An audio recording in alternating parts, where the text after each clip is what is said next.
Hello everyone, welcome back to our channel, the E Square Expertise. My name is Kushi Soni, and today we will be starting with the topic Basics of Graph. So, let us first see a small introduction about what a graph is. So let us first see introduction to graphs. Now we have studied graph previously also, but what is that makes graph special in economics? So these are basically the key ideas. Graphs are used to illustrate the important ideas. They are indispensable to an economist. Like hammer is indispensable from a carpenter. Similarly, graphs are something that are indispensable from an economist, and so it is important to become familiar with the graphs. Now here in economics they are used for two big purposes. The first is to simplify the economic ideas. अब जो भी हम ideas पढ़ रहे हैं, कोई भी हम लॉ पढ़ रहे हैं, तो वो लॉ को हम रीड तो करते हैं, but when we come out and see that okay, उसको पिक्चर या डायग्रामेटिकली जब हम समझने की कोशिश करते हैं तो वो और ज़्यादा ईजी हो जाता है. That is the reason graph is used in economics. Secondly, it tells that graphs provide you a easy way. That means what, they make the ideas more concrete, so they are applied to the real world problems. वो हमें graph से हमें ये समझ में आता है, तो हमें अंडरस्टैंडिंग मिलती है कि रियल वर्ल्ड प्रॉब्लम्स में जो है वो हम कैसे अप्लाई कर सकते हैं. Now the next is graph of a simple variable. अब यहाँ पे जो कॉमनली हम स्टडी करते हैं ग्राफ्स वो दिए हैं इकोनॉमिक्स में. Bar graph is what we study, pie chart and time series graph. These are the three that we study. So let us first see what a bar graph is. To make that clear, we will first make 2 to 3 things clear over here. यहाँ पे देखिए एक horizontal line आपको दिख रही होगी, एक vertical line आपको दिख रही है. करेक्ट. जो हॉरिजॉन्टल लाइन है उसे हम बेसिकली कहते हैं that it is our x axis. Okay. And the vertical line को हम बोलते हैं हमारा वाई एक्सिस. और जहाँ पर जिस पॉइंट पे ये Y axis and X axis intersect करते हैं और जहाँ पे ज़ीरो लिखा होता है उसे हम कहते हैं origin. Okay. These are the basic concepts that need to be clear before studying a graph. Now coming to a bar graph is a chart basically that is representing the grouped data with rectangular bars with length proportional to the values that they represent. अब यहाँ पे क्या बोलने की कोशिश की गई है कि बार ग्राफ में रेक्टेंगुलर बॉक्सेस में जो है डेटा को रिप्रेजेंट करते हैं. यहाँ पे डायग्राम में भी आप देख सकते हो कि रेक्टेंगुलर बॉक्सेस में हमने जो है हाईलाइट किया हुआ है. और ये जो रेक्टेंगुलर बॉक्सेस की लेंथ है वो डिपेंड करती है कि हम क्या चीज़ स्टडी कर रहे हैं. अब जैसे इस पर्टिकुलर डायग्राम में जो है आपके स्क्रीन पे, उसमें क्या है, फेवरेट टाइप ऑफ मूवीज़. तो the people is given on the Y axis और जो टाइप ऑफ मूवीज़ है वो आपको एक्स एक्सिस पे दिए हैं. तो डिपेंडिंग अपॉन दैट कि कितने जो मूवीज़ है, like people that is up to 4% prefer comedies, then action to 4.5%, then romance to 6%, drama to 1 0 to 1 के बीच में, एंड देन साइंटिफिक. ओके. सो ऐसे जो है ये रेक्टेंगुलर इसमें जब डिस्क्राइब किया जाता है, शो किया जाता है, उसे हम कहते हैं bar graph. Then coming to the next we have a pie chart. Now pie chart एक ऐसा टाइप का चार्ट है या ग्राफ है जहाँ पे which is a circle. Okay. और इस सर्कल को हम छोटे छोटे स्लाइसेस में डिवाइड करते हैं और वो जो स्लाइसेस के प्रपोर्शन है वो हमें बताता है. ईच स्लाइस रिप्रेजेंट करता है अ प्रपोर्शन.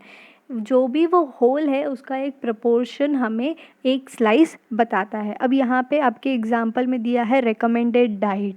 तो फुल डाइट में से जो है यहाँ पे बोला गया है 30% हमें फ्रूट्स लेने हैं, then 23% is protein, 18% should be vegetables. तो ये क्या है, पूरे होल का प्रपोर्शंस बताया है. So that is what a pie chart is, जहाँ पर हम पूरे होल को जो है उसको डिवाइड करके प्रपोर्शंस में स्टडी करते हैं and each proportions tries to tell you something. The next that we have is a time series graph. Now here the name itself makes it very clear that a time series graph gives first importance to time, that is over the period of time क्या changes हुआ है, वो हम इस time series graph में study करते हैं। अब आपके डायग्राम में जो है एक कंपनी के सेल्स के बारे में बताया गया है फ्रॉम 1986 टू 2000। तो ये सेल्स कैसे over the period of time कैसे चेंज हुआ है वो यहाँ पे शो किया गया है। तो main aim of a time series graph is to tell you that over the period of time एक ही चीज़ के सेल्स में, कंपनी के सेल्स में कैसे चेंजेस हो रहे हैं। Then the next is graph of two variables. So here economists are often concerned with the relationship between variables. हमने हमेशा इकोनॉमिक्स में देखा है कि दो वेरिएबल्स के बीच के रिलेशन को इकोनॉमिस्ट प्रेफर करते हैं और उसको स्टडी करने के लिए, उसे एक ही ग्राफ में शो करने के लिए what we require is a graph of two variables. Now here the diagram is of the demand curve. अब जब हम किसी भी चीज़ की डिमांड स्टडी करते हैं तो हमने वाई एक्सिस में जो लिया है वो है हमारा प्राइस, दैट इज़ 10, 20, 30, 40, 50, और एक्स एक्सिस में हमने लिया है वो है हमारी क्वांटिटी, दैट इज़ 100, 200, 300, 400 एंड 500। तो यहाँ पे क्या शो किया गया है दैट जैसे प्राइस कम है तभी ज़्यादा क्वांटिटी डिमांडेड है, whereas when the price is high the less is quantity is demanded. और उसको जब हम सब पॉइंट्स को इक्वल करते हैं जैसे 50, 40, 30, 20, 10, इस पे अब जब एक लाइन ड्रॉ करेंगे that is what is demand curve. So whenever we are studying the two variables it is called as a graph of two variables. जब दो चीज़ों को स्टडी करके हम एक डायग्राम बनाते हैं तो उसे कहते हैं graph of two variables. The next we have is a slope. Now one of the important way to describe a relationship between two variables, अभी हमने देखा कि two variables के relationship को हम जब describe करते हैं उसे कहते हैं graph of two variables, लेकिन एक important way है describe करने का the relationship between two variables, that is the slope. Okay, that is by the slope line. और स्लोप लाइन हमें क्या बताता है, वो हमें ये बताता है how fast one variable is changing as the other changes. By looking at the slope of the line we can quantify the average relationship between the variables. It can be symbolically written as change in the value on the vertical axis to change in the value on the horizontal axis.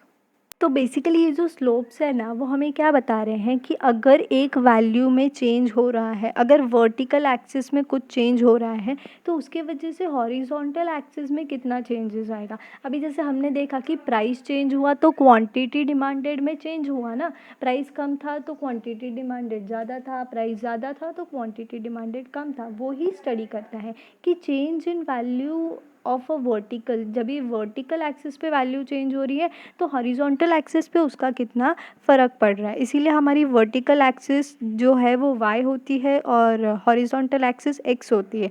इसको हम ऐसे भी लिख सकते हैं delta y upon delta x। Let us see the slope of a straight line. अभी तक हमने देखा कि जो चेंजेस हो रहे हैं टू वेरिएबल्स को स्टडी करने से उसे हम कहते हैं ग्राफ ऑफ टू वेरिएबल्स। अब हम देखते हैं basically slope of a straight line. तो slope of a straight line का क्या कंसेप्ट है कि जब भी x में चेंजेस होता है that means whenever there is a changes in the x axis there has to be some changes on the y axis. तो यहाँ पे देखिए A टू C हमारा जो फर्स्ट डायग्राम है, पहले हम A टूवर्ड्स C जा रहे हैं मतलब इंक्रीज हो रहा है, and then what we do is we come C to B, that means what there is a decrease. तो यहाँ पे क्या बताया गया है that the changes in one when it brings a changes in the other variable in the opposite direction. Okay, तो उसे हम कहते हैं नेगेटिव। और इसीलिए हमारा जो डी कर्व है जो हमने स्टडी किया अभी वो कैसा है, नेगेटिव है। डिमांड कर्व हम और डिटेल में नेक्स्ट वीडियो में करेंगे, अभी तक के लिए इतना कंसेप्ट आप लोग क्लियर रखिए। Then the second diagram that we have shows us that is the supply one. वो हमें क्या बता रहा है दैट A टू C हम पहले इंक्रीज होते हैं and then C to B also we are increasing. Okay, यहाँ पे जो है पहले तो राइट वर्ड मूवमेंट है and then there is a upward movement, लेकिन दोनों जगह भी इंक्रीज हो रहा है। That means what, this is always a positive और अ नेगेटिव। ओके, यहाँ पे दोनों भी जो है सेम डायरेक्शन में जा रहे हैं, वेरएज हमारा जो फर्स्ट वाला डायग्राम था उसमें एक पॉजिटिव और एक नेगेटिव, मतलब कि अपोजिट डायरेक्शंस में वो लोग जा रहे हैं। Okay, so one variable increases the other decreases, whereas हमारे सेकेंड डायग्राम में ऐसा नहीं है, दोनों भी आइदर इंक्रीज होंगे और डिक्रीज होंगे। Now the next we have a slope of a curved line. अभी कर्व्ड लाइन पे भी तो हमें स्लोप आइडेंटिफाई करने आना चाहिए ना। तो एक कर्व्ड लाइन बेसिकली क्या है, एक नॉन लीनियर लाइन है। Okay, its slope changes. Measurement of the slope of a line is shown by drawing a dome shaped curve as shown.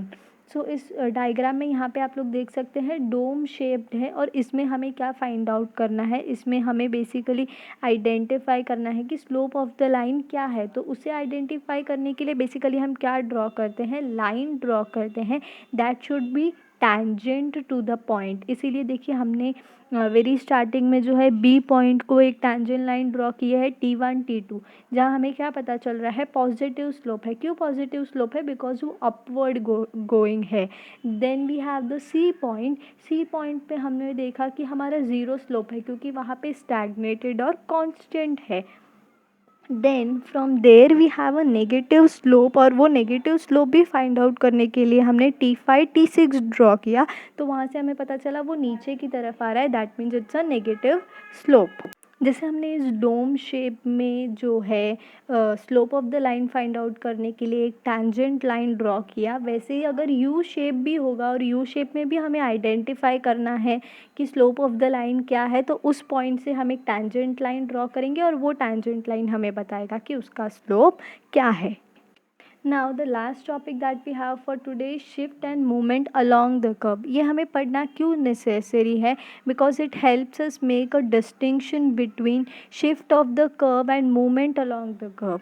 Okay, this distinction can be explained with the help of production possibility frontier. अब ये जो है हमारा PPF curve है, ये हमने पहले भी वीडियोज़ में किया हुआ है। तो हमारे पास जितने भी रिसोर्सेज अवेलेबल है, फूड और मशीन्स, उससे हम इनिशियली डी पॉइंट तक बना सकते हैं, प्रोड्यूस कर सकते हैं। अगर हम सोचते हैं कि हमें मोर ऑफ मशीन्स चाहिए, तो हम ई पॉइंट पे चले जाते हैं, वहाँ पे more of machines and basically the less of food is what we are producing. Then if we increase our production, or if we want to increase what we are producing of both, that is of food as well as machine, तो हम हमारा जो production possibility curve है वो A B से A1 B1 पे shift कर देंगे। And this movement along the curve represents choosing more of both, more of machines as well as more of food also. So this is how the shift and the movement along the same curve is how it works. So this was all for today's video, and I hope all the concepts are clear, what a slope is, how we identify the slope in a dome shaped, in a U shape, and everything. Thank you so much for watching the video. Please do not forget to like, share and subscribe to our channel, The E Square Expertise.